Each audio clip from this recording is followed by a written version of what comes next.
श्री स्वामी समर्थ. स्वामी महाराजांच्या कृपेने तुमच्या सर्व इच्छा मनोकामना पूर्ण हो. उद्या पाशांकुशा एकादशी आहे.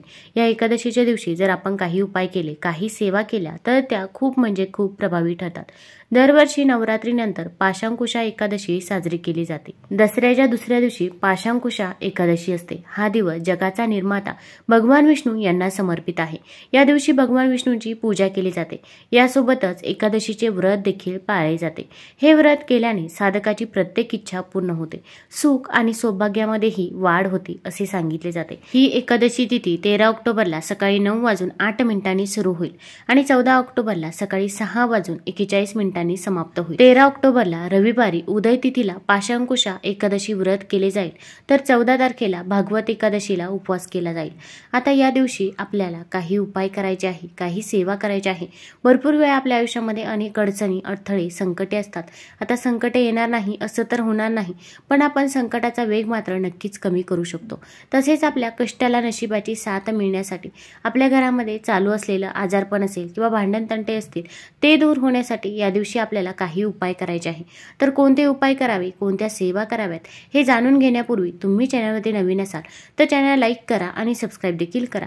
कमेंटमध्ये श्री स्वामी समर्थ किंवा ओम नमो भगवते वासुदेवाय नमः लिहायला विसरू नका. या एकादशीच्या दिवशी आपण सकाळी लवकरच उठायचं आहे. अगदी तुम्ही ब्रह्ममुहूर्तावरती उठले तरी पण चालेल. ब्रह्ममुहूर्तावरती आपण जी काही पूजा करत असतो, जी काही सेवा करत असतो ती सेवा ही फलदायी ठरत असते. आता या दिवशी आपण शुभ्र रंगाचे वस्त्र परिधान करायचे आहे. शक्यतो जर तुम्हाला शक्य असेल तर या दिवशी आवर्जून तुम्ही पिवळ्या रंगाचे वस्त्र परिधान करावे. पिवळ्या रंगाचे वस्त्र परिधान करणे जर शक्य नसेल तर तुम्ही दिवसभर पिवळ्या रंगाचा रुमाल सोबत ठेवू शकता. पिवळा रंग हा भगवान विष्णूंना अत्यंत प्रिय आहे. आता या दिवशी आपण उंबरठ्याचं लेपन करायचं आहे. आपल्या दरवाजावरती देखील स्वस्तिक काढायचं आहे. एकादशीच्या दिवशी भगवान विष्णूंची पूजा केली जाते. आपण या दिवशी भगवान विष्णूंना अभिषेक करायचा आहे. मग अगोदर शुद्ध जलाने अभिषेक करावा, त्यानंतर पंचामृताने अभिषेक करावा. अभिषेक करत असताना आपण ओम नमो भगवते वासुदेवाय, ओम नमो भगवते वासुदेवाय या मंत्राचा जप करत राहायचा आहे.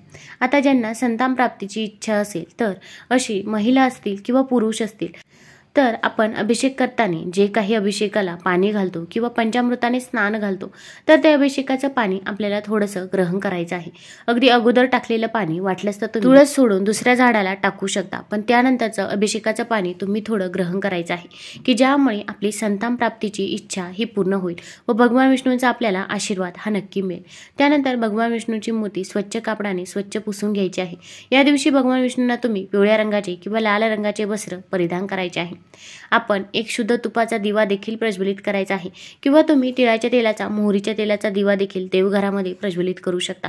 या दिव्यामध्ये आपण चिमूटभर हळद टाकायला विसरायचं नाही. हळद ही भगवान विष्णूंना अत्यंत प्रिय आहे. माता लक्ष्मीला देखील हळद आकर्षित करत असते. हळद आपला गुरुग्रह देखील बळकट करत असते. या दिव्याला देखील आपण हळदी कुंकू लावायचं आहे. आता भगवान विष्णूंना ज्या काही वस्तू प्रिय आहेत त्या सर्व वस्तू त्यांना अर्पण करायच्या आहे. मग पिवळ्या रंगाची फळे असतील, पिवळ्या रंगाची फुले असतील तर ती देखील तुम्ही भगवान विष्णूंना अर्पण करायचे आहे.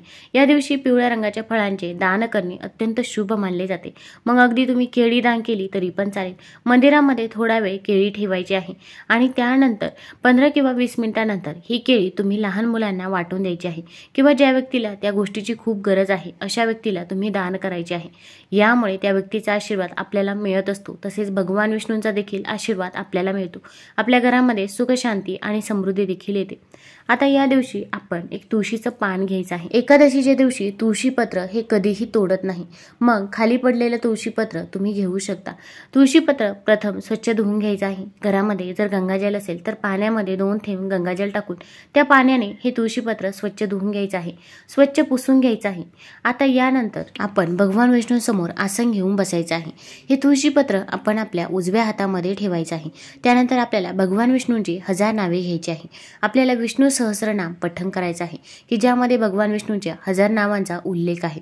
अगदी तुमचे पठण असेल तर तुम्ही म्हणू शकता किंवा जर तुम्हाला म्हणणे अवघड वाटत असेल तर तुम्ही मोबाईलवरती देखील लावून देऊ शकता. श्रवण केलं तरी पण चालेल.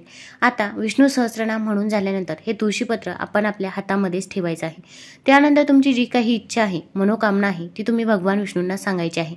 मग घरामध्ये पैसा येत नसेल, पैसा स्थिर राहत नसेल किंवा संतान प्राप्ती होत नसेल, विवाह हा वेळेवरती जुळून येत नसेल, नोकरी मिळत नसेल, जे काही आहे ते अगदी भगवान विष्णूंना तुम्ही मनापासून आणि श्रद्धेने सांगायचं आहे. आणि यानंतर हे तुळशीपत्र आपण भगवान विष्णूंसमोर भगवान विष्णूंच्या चरणावरती अर्पण करायचं आहे। यामुळे तुमची जी काही इच्छा आहे, मनोकामना आहे, ती लवकरात लवकर पूर्ण होते अशी मान्यता आहे। कारण की भगवान विष्णूंना तुळस ही अत्यंत प्रिय आहे। या दिवशी आपल्याला गोमातेला एक वस्तू खाऊ घालायची आहे की ज्यामुळे आपल्या आयुष्यात असणारं दुःख, दारिद्र्य, गरिबी ही दूर होईल व आपल्या घरामध्ये सुख, शांती आणि समृद्धी येईल। पृथ्वीवरील कोणत्याही भुकेल्या आणि तहानलेल्या प्राण्याला अन्न आणि पाणी देणे हे महान पुण्यकार्य आहे। मात्र गायीला खायला दिल्याने पुण्यासह इतर अनेक फायदे देखील होतात। आपल्या सर्वांना माहीत आहे की हिंदू धर्मात गायीला पूजनीय मातेचा दर्जा देण्यात आला आहे। मान्यतेनुसार गायीच्या पोटात 33 कोटी देवतांचा अधिवास आहे, ज्याचा सरळ अर्थ असा आहे की गायीला भाकरी देऊन तुम्ही 33 कोटी देवी देवतांनाही आहार देत आहात। गायीला भाकरी दिल्याने कुटुंबातील अनेक दुःख आणि वेदना दूर होतात आणि आपल्या घरामध्ये देखील सुख समृद्धी येते। आता या दिवशी आपल्याला जिथे पण गोमाता असेल तिथे जायचं आहे किंवा जर जवळच गोशाळा असेल तर तिथे देखील तुम्ही जाऊ शकता।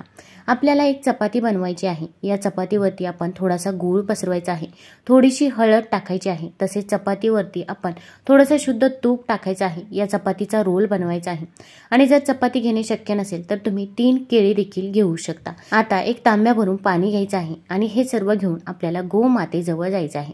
गोमातेच्या पायावर आपण प्रथम पाणी घालायचं आहे, गोमातेला हळदी कुंकू लावायचं आहे, गोमातेला ओवाळायचं आहे आणि गोमातेला आपण ही चपाती खाऊ घालायची आहे। तुम्हाला शक्य असेल तर हातातून चपाती देण्याचा प्रयत्न करा।